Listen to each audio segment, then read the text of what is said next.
Assalamualaikum warahmatullahi wabarakatuh. Tepang deui sareng abdi Nabila Silmi Ibrahim, pewakil di kelompok opat.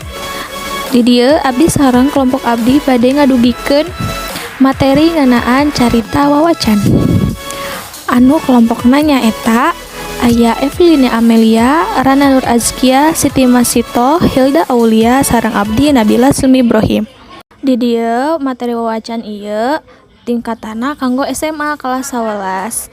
Anu KIKD-na nyaeta kaina menganalisis isi, struktur, serta aspek kebahasaan cerita wawacan. Kadena mentransformasikan cerita wawacan ke dalam prosa atau mengkreasikan ke dalam bentuk pertunjukan seperti beluk, jamblungan, dan dramatisasi. Salajengna, tadi parantos ngebahas ngeunaan KIKD dina materi wawacan tingkat SMA atanapi SMK kelas 11. Ayeuna suang pedar ngeunaan materi wawacan anu dilebetna aya sababaraha materi anu medarkeun ngeunaan wawacan. Anu kahiji nyaeta wangunan wawacan. Dina wangunan wawacan, wawacan teh mangrupa kecap anu asalna waca. Eta teh basa kawi anu hartina baca. Dirajek jadi wawacan, di akhiran ku rarangkenan jadi inti nama maca. Wawacan nyaeta salah sahiji karya sastra wangun prosa heubeul anu panjang nu diangit make patokan pupuh nyaeta aya 17 pupuh. Ku kituna wawacan dianggap salah sahiji carita anu didangding jeung digelarkeun dina puisi pupuh. Ku kituna bisa dicindekeun yen wawacan teh karangan naratif anu didangding jeung diangit ku pupuh. Wawacan anu sagemlengna mangrupa karangan panjang anu latar suasana anu beda tur ngagunakeun patokan pupuh. Jadi pintonan wawacan teh ngagunakeun pupuh. Ku kituna wawacan lebet kana wanda karya sastra wangun puisi. Sabab kauger patokan-patokan anu aya dina pupuh. Ari pupuh teh kauger ku patokan guru lagu sareng patokan guru wilangan. Contona aya dina pupuh kinanti. Pada lisan anu kahiji nyaeta budak leutik bisa ngapung. Dina eta aya sababaraha guru lagu sareng guru wilangan. Gelarna wawacan. Gelarna wawacan atanapi ayana wawacan teh jolna tina kasusastraan Jawa kira-kira abad ke-17 anu disebarkeun ku kaum feodal, bupati, mena atanapi para santri. Pangaruh ti sastra Jawa jadi wawacan teh sanes mangrupa karya sastra sampakan, nanging mangrupa karya sastra sampeuran. Naha karya sastra sampeuran sabab karya sastra sampeuran mah sanes asli ti Tatar Sunda nanging aya pangaruhna ti sastra sejen atanapi nagara sejen. Pami wawacan mah sanes asli ti Tatar Sunda tos jelas tos barang tangtu si wawacan teh karya sastra sampeuran ku sebab sanes asli ti Tatar Sunda abad ke-17. Wawacan teu acan dibukukeun sabab rakyatna teu acan tiasa maca. Nami para santri wawacan basa eta nyaeta Amir Hamzah sareng Gusti Fatimah. Sajarah singkatna wawacan. Kahiji, awal abad ke-17 wawacan teh teu acan dibukukeun sabab rakyatna teu acan tiasa maca. Kadua, abad ke-18 wawacan teh mulai dicetak. Wawacan bisa dibaca setahun sekali unggal mulut keping 14. Katilu, awal abad ke-20 caritana ngagambarkeun tentang kahirupan rakyat Sunda. Wawacan asup ka Tatar Sunda dina mangsa kadua abad ke-18 mangrupa pangaruh ti sastra Jawa.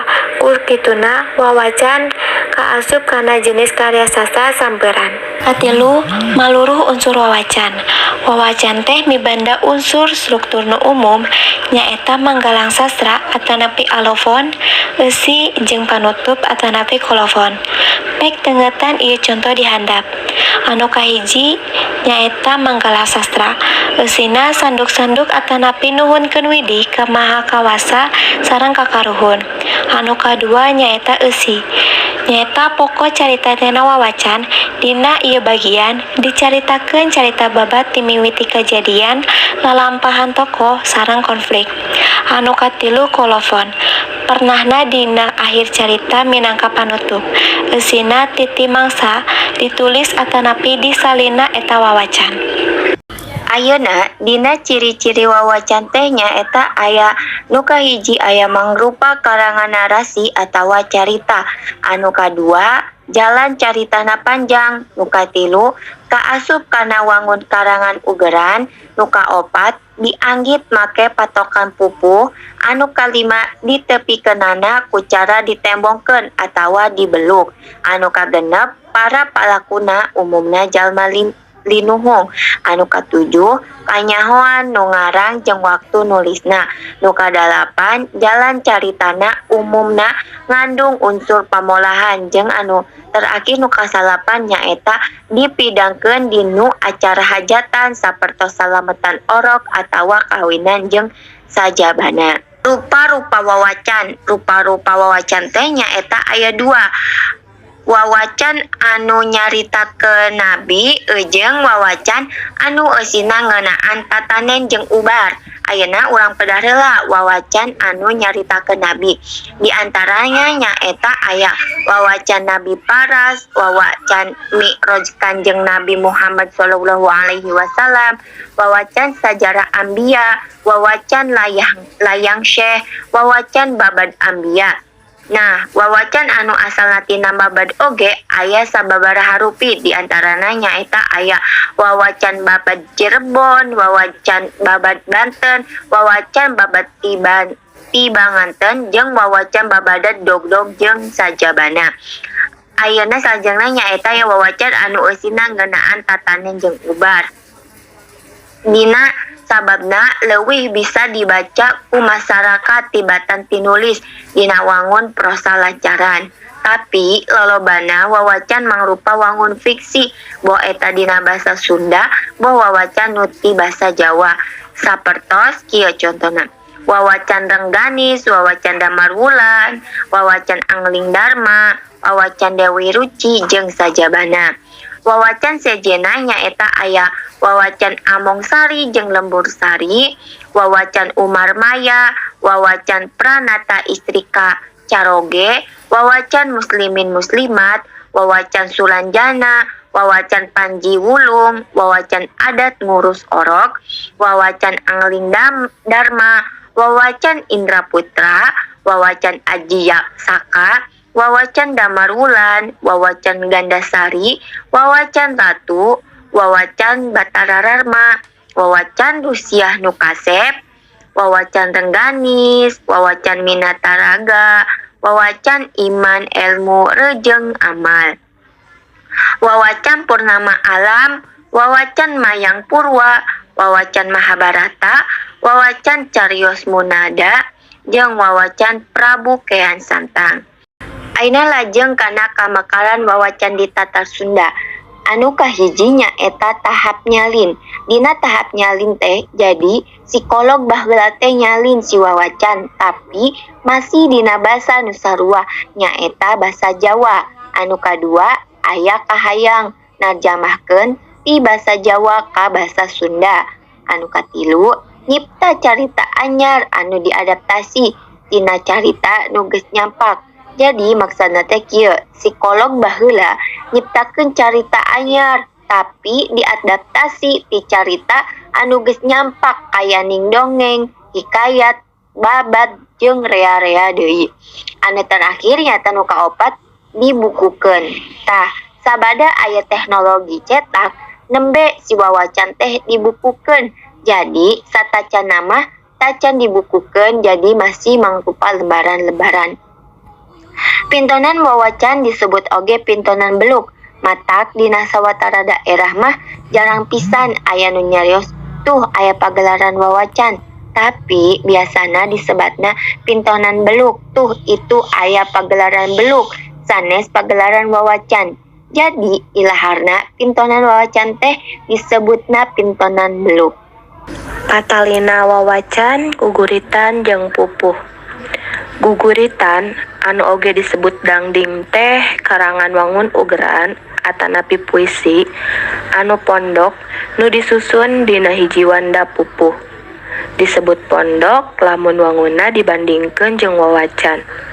Antara wawacan, guguritan, jeung pupuh teh aya patalina. Nyaeta hiji guguritan karangan wangun ugeran atanapi puisi ukuranana parondok diwangun ku hiji wanda pupuh henteu ngagalur jadi carita. Wanda pupuhna sering jadi judul.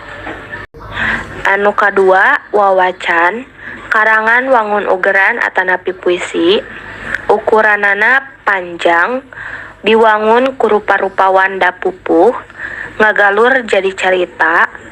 Wanda pupuh henteu jadi judul sabab anu dipakena rupa-rupa pupuh. Tah anu salajengna nyaeta cara nembangkeun wawacan. Cara nembangkeun wawacan nyaeta ku cara dibedaskeun, darengekeun ku anu aya dina eta riungan ieu kalangenan tina disebut seni beluk. Tukang beluk sok sarombongan, opatan, atawa limaan. Nembangkeun wawacan dina sapeuting jemput di bada isya dugi ka subuh.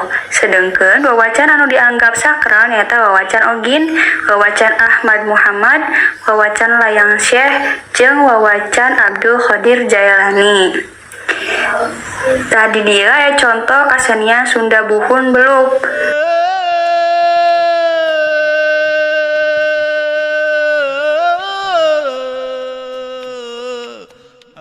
Lamun urangnya sad ngupat. Lamun urangnya sad ngupat.